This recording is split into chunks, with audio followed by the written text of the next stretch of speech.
97.9 The Box is the Madd Hatta Morning Show. We have a very special guest on the show this morning. Her name's Sabrina Greenlee, but a lot of y'all might be familiar. It is D-Hop's mama in the studio. Yes, Deandre Hopkins, our very own wide receiver from the Texans. His mom is in the studio with us this morning, and thank you very much for being up here. Some people know of your story of how you became blind. Can you tell that story for those that don't know the story? Absolutely. Well, first off, good morning, yes, ma'am. everyone. Good morning. I am happy to be here. Thank you for being here. Thank you. Among the elite. Yes. She was amazing. talking about me. The rest of y'all still working to get there. No, let me stop. No, let me stop. No, so yeah, it's actually started out to be such a tragic story.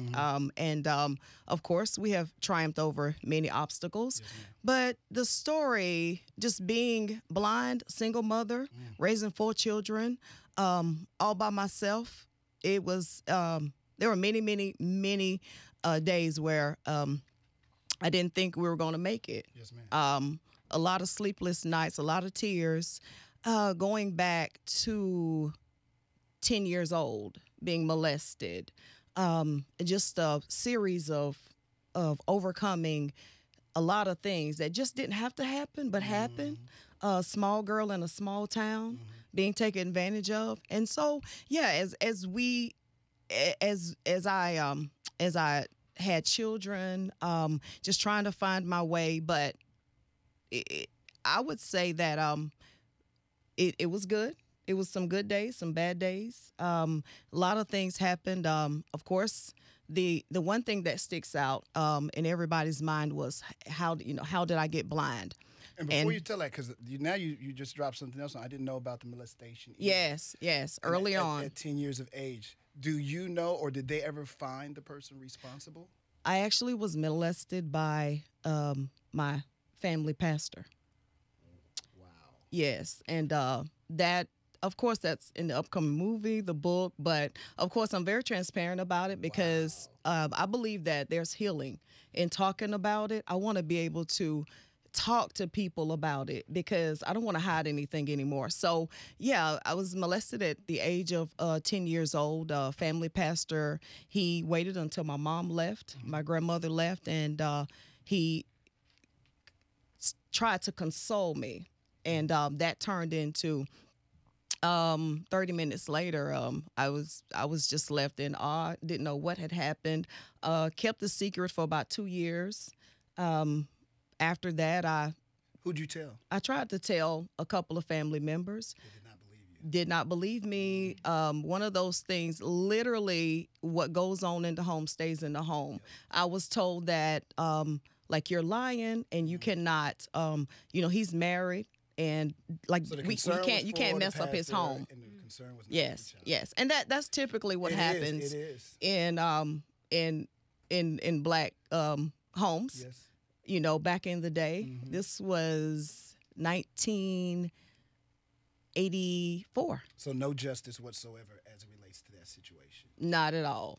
I was actually forced to go to his funeral. Oh my God. Yeah, 3 years later. You definitely got to write. So because people need to.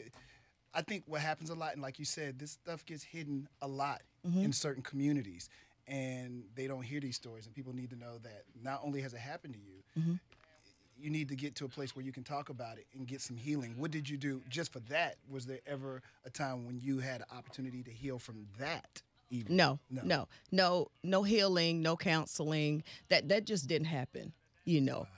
In our family, and because you got to think about it. If my mom had sought counseling when my brother died in '85, he was killed in a tragic car accident. So I remember my mom asking for help. So it definitely wasn't going to happen to me because even everything that happened in our family, you're crazy if you seek counseling. So we just had to do some self-healing. So that. A brother dying. This is new information I've not ever heard about. when you look at your life, how do you feel about yourself? Oftentimes when people have gone through all the things that you've gone through, they have a tendency, I'm just being honest, they feel sorry for themselves. It's hard for them to be positive about anything. How do you find the strength? Where does it come from? Why didn't you give up? You know, I look back and I had my children. Those were some positive nuggets, you know, things that happened. But throughout that, even that, you know, it was temporary satisfaction. And then you go into, oh my God, so here they are. Now what do I do? You know, there's more mouths to feed and things like that. But if I had to look back, I look at my mom and my dad. And I didn't realize it then, but they're my heroes because they're so strong. And, you know, it had to come from somewhere.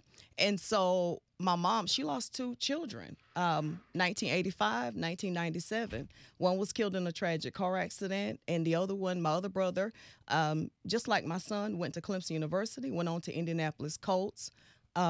He was healing from an injury in Atlanta.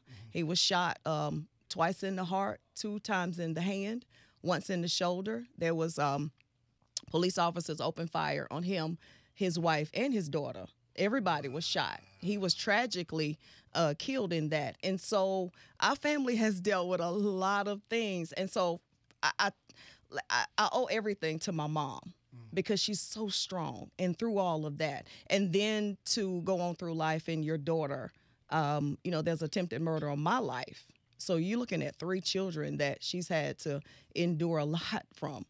Okay, so let's talk about, so how old was Deandre when this occurrence happened with you? He was 10 years old. And I don't know, it's 4 brothers and sisters. Where was he at in the procession of brothers and sisters if he was 10? He's my 3rd child. He's the 3rd. Okay, so tell us about that situation. Here's the 3rd child. So at this particular time, at 10 years old, you're not really sure if he has the skills sort of to pay the bills, so to speak. Probably just like every other young kid out there playing Little League football and doing his thing.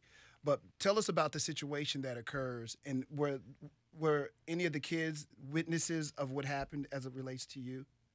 No. Okay. No. Thank God none of them were there.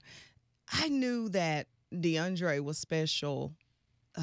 So where we're from, they could start Little League at 5 years old. Okay. So they're literally like pulling them around on their jerseys and positioning them and telling them, don't move. And so he could throw the ball at 5 or 6 years old, half of the length of the football field. So now a lot of people know he started out being a quarterback. He did not become a wide receiver until he was in high school. Okay. So because he was the quarterback. Everybody needs a quarterback.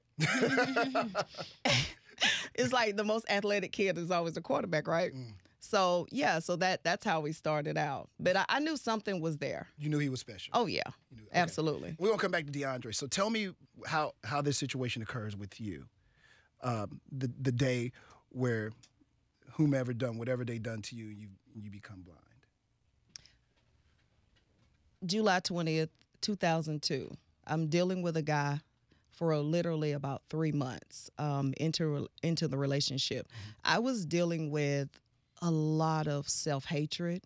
Didn't feel like I was worthy of a lot of things, and so I attached myself quickly. What I call I mashed the gas. He had a key to my home. He had access to my cars within 3 or 4 months. I was really broken at this point, and so he had access to a lot of things that he shouldn't have, and which a lot of women do quickly. And so I get up that morning, and he says he's going to school, and I wake up, but he's not there. So he's taking my brand new Lexus, my brand new car. And so I'm furious, and I'm like, where are you? And so it goes kind of, we go back and forth, the communication, and he tells me to come to a place. And I go there. On the way he tells me to come to his mom's house, but on the way there, I see my car.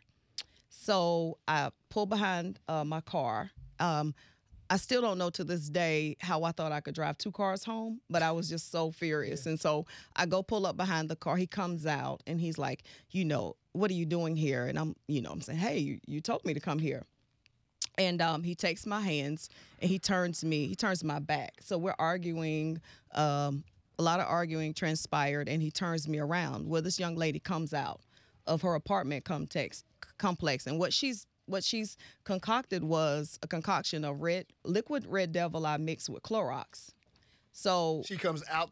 She comes out of her apartment in hand in a huge cup.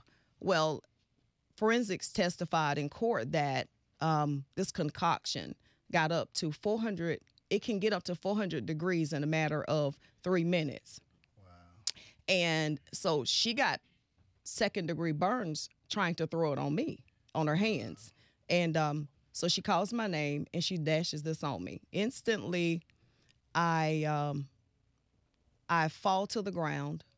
It's a lot of grass out there. And so as first I'm on my knees, and then I kind of fall back on my back.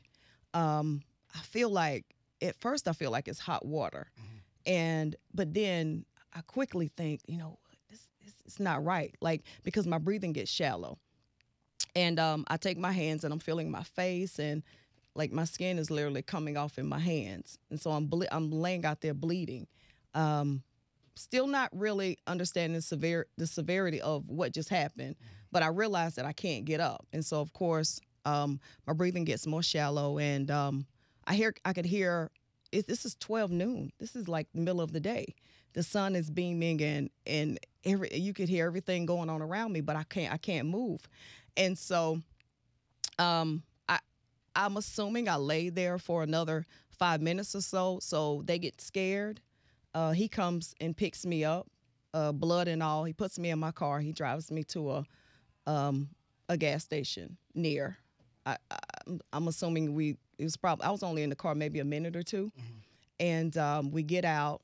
By this time, he's toting me because I'm in out of consciousness. I can't walk. I barely can talk. He takes me in there. The gas attendant starts screaming. There's blood everywhere. And so they take me to the back. And as she's pouring water on my face, she locks the store up. She calls 911. He leaves. What? He leaves me there to die because he's scared. And so EMS comes. They realize that this woman is dying. I can't. You're aware of everything that's happening around you. In and out of consciousness. And so they fly me to the Augusta Burn Center, the nearest burn center. A month and a half later, I come out of a coma. I've had multiple skin grafts. They took skin from my legs, put on my face, my neck, my shoulders, my back to save my life. I have no idea that all this is taking place. This is what I'm told. So months and months after that, I had to go through intense therapy to talk, to move my arm, to do everything. At any point as you're going through this, who are you blaming this situation on at this point? Have you even thought about who's to blame for where I am at that particular moment? It was very clear, very fast that she did it. Right. I just didn't know why. And so then I started beating myself up because what I realized was that I was so broken and so mad and so angry and I attached myself to somebody that was like literally the scum of the earth. And I'm like, why, so of course I started beating myself up really fast. But I went through a depression and anxiety I didn't leave my room for about 3 years. So the only time I left I'm not talking about my home, I'm talking about the bedroom. I got up to shower and go to the doctor. That was it for 3 years. And my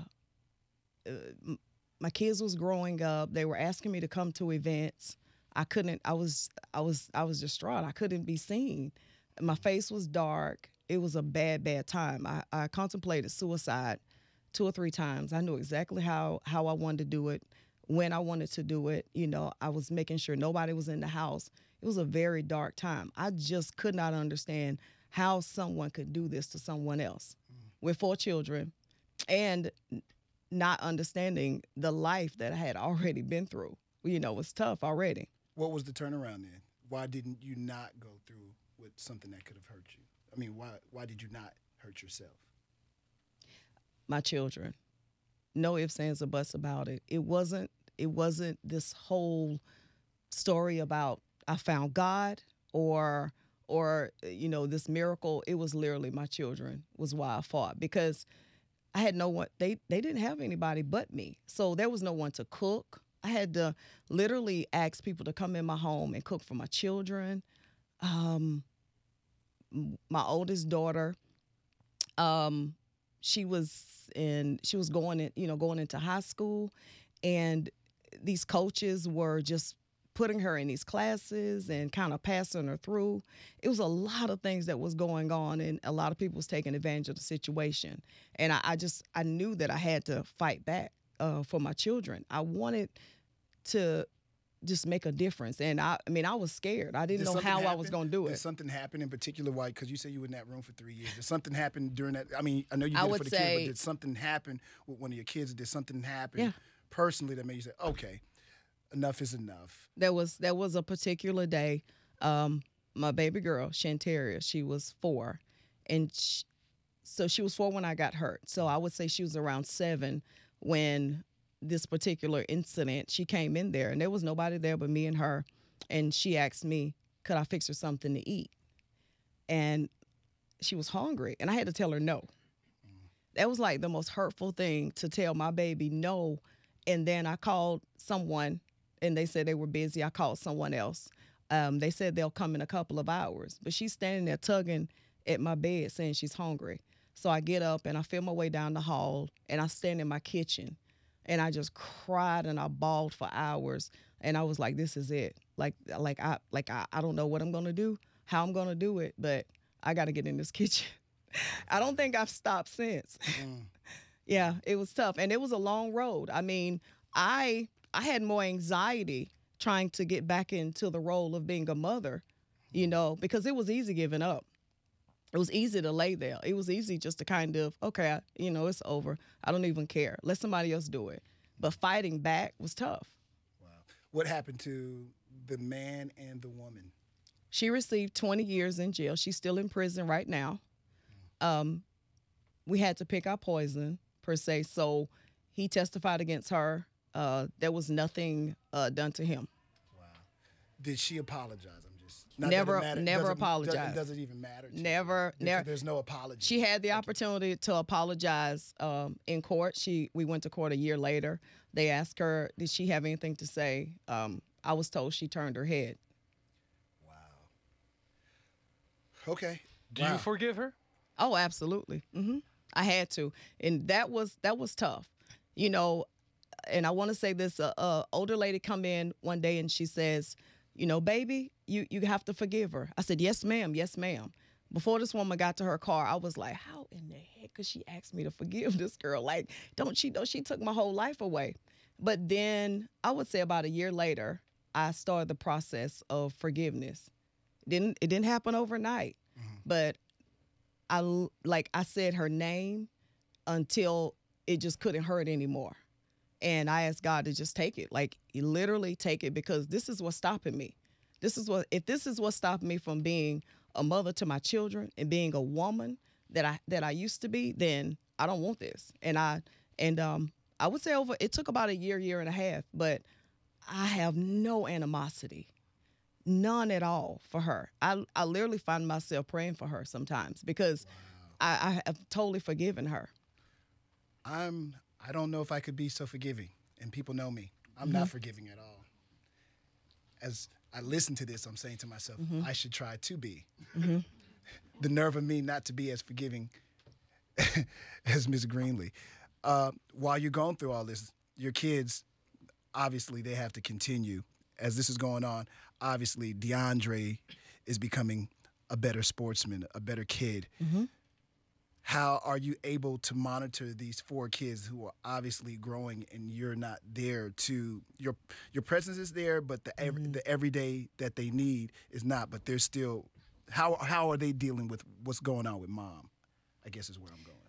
And how are they able to grow during all this? Because most of the time in situations like this, our first instinct is we want to hurt somebody who hurt our mother. Oh yeah, and I'm sure that crossed their minds. Keisha was the oldest, so she took a lot of responsibility on. She would get in there and attempt to cook. I say attempt to cook because she's still not. She's gonna choke me, but she. She over there shaking her head. Yeah, she cook a mean breakfast though. I'm gonna give her that credit. But no, she took a lot of responsibility. She look like she handling that. She like, yeah, it's true. Yeah. Mm-hmm. She popping a call on that one over there. But it wasn't easy. Right. It was not easy. They poured all their energy into sports. So there's a blessing in disguise, and that's how I look at it, because all of my children are very athletic. All of them went to college on athletic scholarships. Who knew, that would turn into, something that they would take pride in. But this was their outlet. This is what they done, and so that made it easy because I saw them transforming literally over time, and this is what they did to make them happy. I was going to ask you, do you think maybe they were as good because they needed an escape because of all the things that have happened to mom, so they could put all this energy? They became these great athletes because they need an escape, route sometimes to get away from all the stuff that is happening at home. Maybe. Oh, absolutely. Okay. Absolutely. No doubt about it. This is an amazing story. Some of this stuff I had never heard before. So you said that you are doing a book. I'm happy about that. Yeah. Because I think, movie too, right? Yeah, because people you hate to hear this kind of stuff, but there's some people who, like, just even hearing you saying that you forgive, I have to now reconsider my forgiveness stance. I do. And I mean, my family here, they know what I'm talking about, but to hear you saying that you can forgive this person, I don't know if I would be as capable to be so forgiving in a situation like this, because, the ability to see your kids every single day and for somebody to take that away from you for a man. Yeah, over a man.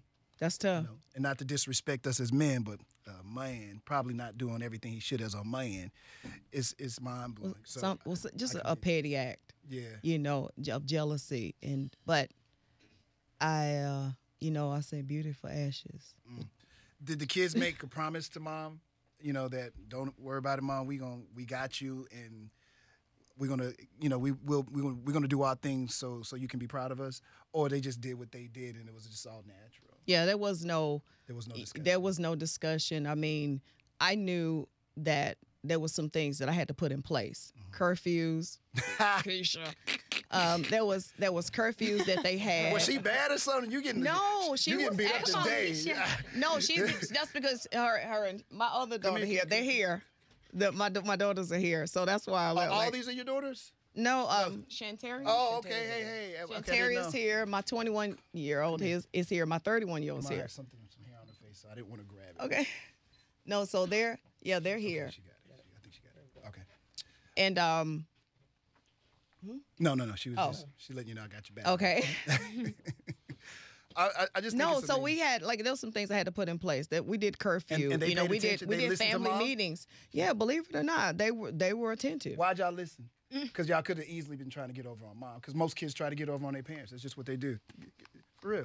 Why did you guys feeling like, we got to listen to her, guys? Because at the end of the day, she's still mom. So whether she could drive to where we were or not, we knew curfew means curfew, and whether she could see or not, she still grounded us. Can I ask? I'm just curious. You're the oldest. You're the oldest. Yeah, I'm the oldest. What toll did all this take on you? I don't mean to ask you a question because you this ain't my thing. But hope you don't mind. But I'm just curious because she talks about you guys, and I'm just what toll. And you're the oldest too. So what toll all this took on you? I had to grow up real fast. There was a responsibility I felt as the oldest to take care of my mom, take care of my younger siblings. I didn't have the luxury of just being a normal teenager, right? I had to learn to drive way before I had license. When she got hurt, I was 14. I didn't get my license till I was 16 or so, but I was driving way before then because we had places to go. It was just us five, and And obviously the car, it fit 5. So we had. So you had to work it out. Thank God I didn't have 5 kids, right? Look, we had places to go, and somebody had to get us there. So Sometimes when these kind of situations occur, the oldest feels like I gave up everything for everybody else. I'm just curious, since I'm talking to you, at any time did you feel like, oh, I gave up my life so, sis could be this and bruh could be this and da-da-da-da, or, you just this is the hand that God dealt and I'm going to deal with it? That was not the case for me, because my younger brother, Marcus, he's a year younger, and then Nuke is 4 years younger than me, but us 3, being so close in age, we all took on the responsibility of our little sister and our mom. So we shared that responsibility. It wasn't all on me. Obviously, me being the oldest, I had more responsibility, but we definitely all did our part. Who's responsible for DeAndre being the athlete that he turned out to be? That would be me. I can't take responsibility for nothing else. We shared that. That was the setup question right there. I knew that was, but you knew that was coming, right? Well, I had to add. That was the setup. I wanted to, because she was being so gracious and sharing everything else. I wanted to see if she's going to be gracious, with the star football player. Tough. She was tough on him. Were you really? Oh yeah. Could you beat him up back in the days? Could and did. No, really, literally. Back in the day, yeah. It got to a point where I was like grounding her, saying, "Stop I'm speaking to her like this. Stop beating on my children, please." No, I had this mindset that, we didn't have a male in the house, and I had 2 younger brothers, and I was like, one way or another, y'all are gonna be tough. You're gonna be men, and we played basketball together, we played football, and there was no mercy. You will be tough. I don't care. She says no mercy. Literally at least once a week, somebody is busted lips and all, but we made each other better. But yeah. Oh yeah. Now, as I know, I think all of you are athletes. Did you see DeAndre turn out to be the athlete that he's turned out to be? Because he's incredible. I did. You did. So you just knew from day. No, I did. I think mothers had because that of his instinct. work ethics. He would get up at 12 o'clock at night and run. That was his thing. So I saw this early on. I mean, he just had that. He had that will. He stayed in the gym, whether it was basketball or on the football field. He was always wanting to just be there. Can I ask you who's responsible for that? Because yes, it can be in you, but sometimes somebody put it there. Is there some person, or is it just all his own will? I'm gonna have to give him all that credit. Okay. Because he really, he's. Yes, there was some circumstances at home, unforeseen circumstances, but he saw that it gave him the motivation to want to, get his family out of certain things. Mm-hmm. But literally, I have to give him that credit. Absolutely. I would love to take it, but I was a cheerleader. Thank you, Ms. Greenlee. Now, the rewards you're experiencing now, getting 2 footballs last night when he scored 2 touchdowns. How does that feel when you get that football just put in your hand? And I'm sure the collection is growing, right? Yeah, it is. It felt amazing. I mean, because you don't get over that because he does it he scores so many touchdowns. He does this it so. This was the first time I got some this season. Let's keep it real. I got Mama's 2. counting. Yeah. I've been waiting on them balls. And then I get to it one night. Okay. Oh, actually, Keisha got one. Okay. He passed her one, but no, it feels good. It feels good. It's rewarding because 7 years in the NFL, and he's still, the number one wide receiver. Yeah, yes, he is. That's a blessing. Now, I know you have this smooth Santa, and I do want to talk about that. Some of your story I was not familiar with, and when I heard it, something I was watching DeAndre, I'm like, oh, I didn't know that's how you became blind. So I had to ask him. And I think there's other people that don't know your story, and I think it helps people. Yeah, but you're doing other things to help people as well, and that's the Smooth Santa deal that you're doing. Can you talk about that a little bit? Yeah, I founded Smooth about 7 years ago. Does it stand for something? Smooth stands for Speaking Mentally, Outwardly Opening Opportunities Towards Healing. Okay. And so I have an amazing group of ladies. I see them. That some of them are here this morning, and so this is the Houston chapter, and they have been working diligently getting Smooth Santa together. Mm-hmm. We've hosted a couple of events here, so we've been here now almost a year, but we taking a lot of pride in the Smooth Santa. We're going to literally provide Christmas for 50 children. Okay. And their families. Is it 50, ladies? Yes. 50. Yes. And so we're excited about that. We have a toy drives going on. We're wanting to get people involved in hosting toy drives that can, and then, bring us the toys so that we can, provide these kids with, what we're doing is we're creating an experience. So we partnered with AVDA, and we're going to go into this facility, create the Santa Claus, as Miss Hazel is our creative director. So she's Miss Hazel and Miss Alana, Tina, come on, y'all, Keisha. Miss Hazel, grab the mic right there, Miss Hazel. So give me a rundown. Now, who can all be a part of this? Everybody can be a part. Okay. We're looking for, like Ms. Sabrina said, we're looking for donations of toys for kids from all ages. Also, volunteers. It's going to be a great day. Of course, Santa Claus is going to be there. Absolutely. We're handing out gifts.